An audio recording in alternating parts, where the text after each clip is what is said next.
मानो एक छठ माई का गीत गा रही हूँ। आप लोग को अच्छा लगेगा तो शेयर कमेंट सब्सक्राइब कीजिएगा। कांचा बस के बहंगिया बहंगी लचकती जाय बहंगी लचकती जाय कांचा बस के बहंगिया बहंगी लचकती जाय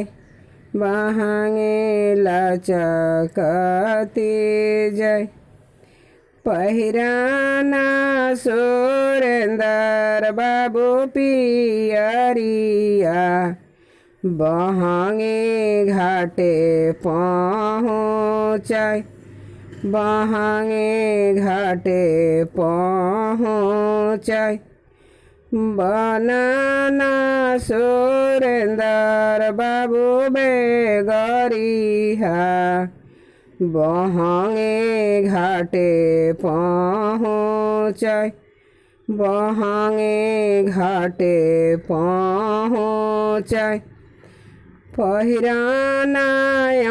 जली देई चुनरिया भैली अरघ के जुन भैली अरघ के जुन पहिरानायन जली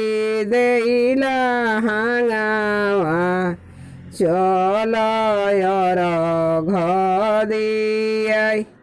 चल अरघ दियाई कांचा बास के बहंगिया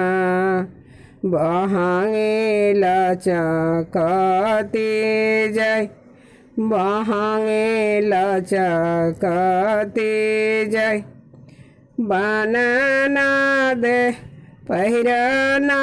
देवेंदर बाबू पियरिया बहंगी घाटे पहुँचाय बहंगी घाटे पहुँचाय बनाना देवेंदर बाबू बेगरिया बहंगी घाटे पहुँचाय बहंगी घाटे पहुँचाय पहिराना किरणा देई चुनरिया चल अरघ दियाई चल अरघ दियाई लेइलन किरणा देई बालकावा चल अरघ दियाई चल अरघ दियाई भैली अरघ